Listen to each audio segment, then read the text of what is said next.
Hello class, welcome back.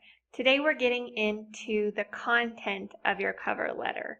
We're going to be talking about the opening paragraph, the body paragraphs, the closing paragraph, and the general mindset that you want to have behind all of your content decisions.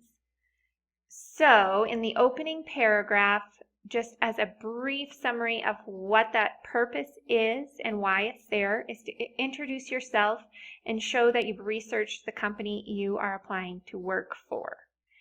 The body paragraphs are there to sell your skills and demonstrate why you are uniquely qualified for the job opening. Highlight relevant skills and experience. The closing paragraph, leave on a good note. Keep the closing paragraph brief and state how they can contact you for more information. A deeper dive into the opening paragraph. Open with a clear statement of purpose.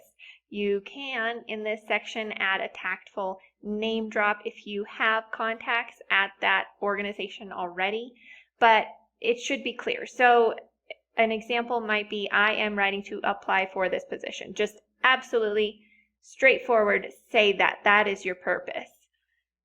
Or if you are going to use the name drop, you could say something like, Mrs. Judith Sowers, a quality control specialist in your Meredith plant, informs me that you are seeking for the job.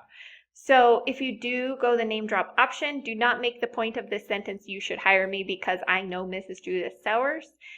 But it can be helpful for your employer to see, oh, I know that employee, she's a great, she's an excellent employee, I can talk to her about this applicant. That is kind of the purpose. You don't want to come on too aggressive with your name drop. You can include details about the company's activities and mission. Show that you have done your research. So this can actually be in your opening paragraph. Your cover letter, yes, is about you, but it's also about the organization that you're applying for. Just as if you're in a conversation with another person, you don't just start talking about yourself and continue on and on and on. There is more interest in your audience if you reference them as well, and that helps you tie in how your strengths and how your experience are a perfect fit for this organization. Show the similarities, show how you're also passionate about the mission of the organization, whatever it might be. So you can quote the company's mission statement here or paraphrase it. You can emphasize the aspects of the company that fit particularly well with your interests, experience, and skills. You can get into that in more depth in the body, but go ahead and show that you know about the organization, that this is not just a copy and paste cover letter that you're sending to every job you're applying for. That's not something that the employer wants to see. They want to show that you care about this particular position and that you took the time to research the organization. Again, in the opening paragraph, establish your own professional context by naming and perhaps briefly describing your major and school, the research you've been involved in, etc. So my bachelor's program through Open Institute of Technology, my experience as a researcher at Fairfield Naval Base's Sleep Research Center uniquely qualifies me for this position because something like that. Again, keep it really clear. Don't get too lost in wordiness. Keep it to the point. But it is helpful for them to see, oh, you have a bachelor's from Open Institute of Technology, or you have this research experience. That's helpful for your employer to see right off the bat. And for many of you, this is going to include a little info drop about how you're fluent in English and how you completed your bachelor's program at OPIT in English. That's going to be helpful in a lot of job contexts. So this might be a good place to link that and perhaps tie it into the company's emphasis or mission for multicultural business relationships or for access and equity, something like that. So you can see how you can begin to tie your experience into the mission of the organization. Looking at the body paragraphs. Try to stick to one topic per paragraph. Don't get distracted and start adding a bunch of things. It's better to have shorter paragraphs and more of them than to have a paragraph that's trying to cover everything. So these topics might include your education, employment experience, relevant skills, demonstrating how your interests align with the company's mission statement, volunteer work, and transferable skills, etc. So you can see how these cover letters can get to be 2 pages long, single-spaced, because depending on the job, you might want to emphasize and include several of these topics, meaning several paragraphs. Use a clear topic sentence at the beginning of each and every paragraph.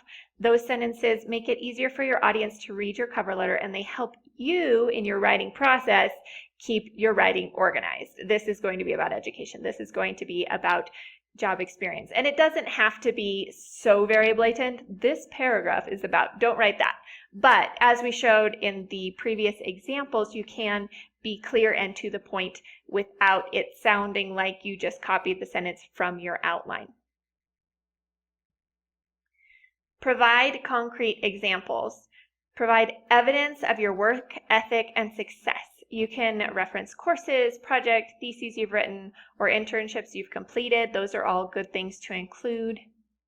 Some writers use a bulleted list to introduce narrative examples of their skills. Others stick completely with the narrative format. In general, either is going to be fine, and it will depend a little bit on the kind of job you're applying for. Some applicants provide URLs for web pages they have created in their cover letter. That's fine too if that's something you want to show off to your employer. Avoid simply repeating your resume. Interpret it for your audience, meaning your resume already has this list of, I had this job, I had that job, I have this degree, I have this volunteer experience. All of that's already going to be in your resume, which they are also going to be reading. So you want to reiterate that information, but from a different angle, showing specifically how that information makes you the best pick for this position, this particular job opening. Show your audience how your education experience, volunteer work, activities, values, and skills directly apply to the job in question. Prove that you are a highly capable candidate. In your closing paragraph, keep it short and simple. Don't get too long and wordy. Don't try and add a bunch of new information here. You want to be gracious and sincere, but not overly flattering or pushy. You want to try and walk that line. Briefly revisit your main point, why you are a good fit for this position. Respectfully indicate your desire for further action and let them know you are available by phone or email if they want any further information. So you can have a quick restatement of, I am an excellent candidate for this position because, and then just briefly restate what you say in the body, and then move into, I would be interested in an interview, something like that, some sort of call that isn't too pushy, and then moving into your contact information. You can contact me by phone or email, and I look forward to hearing from you, and then move on to your sign-off. So, for example, here's an example paragraph. I'm an ideal candidate for the blank position because the company's innovative, inclusive community fosters the diverse environment I strive to create. My blank experiences have equipped me in unique ways to effectively, and then you kind of go over what you had in the body. Thank you for taking the time to consider my application. Please contact me by phone or email if I can provide any further information. I look forward to hearing from you.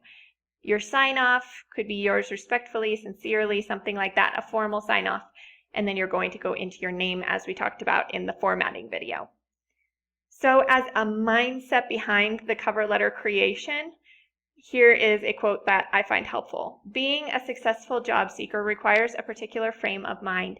Think of yourself not as a student at this college or an employee of that company, but rather as a professional with a brand to establish and maintain. You are your professional brand, or sometimes called your personal brand. Either way, whether you call it the professional brand or the personal brand, think of yourself as being that brand. You're selling yourself in a job application process, so you have to make sure that your professional brand is consistent. There really is no mystery about what employers want in an employee. Across all fields, employers want a person who is honest, hardworking, technically competent, skilled at solving problems, able to work effectively alone and in teams, i.e. communication, willing to share information with others, again, communication, and eager to keep learning. To write an effective cover letter, then, you need to find evidence that you can use to display these qualities. So we're going to be working on a little bit more strategy in the next video, but it's important to keep in mind right now the content, the opening paragraph, the body paragraphs, the closing paragraph, and your mindset behind it all. So please use this information as you move forward creating your own cover letter, and I will see you in our next video.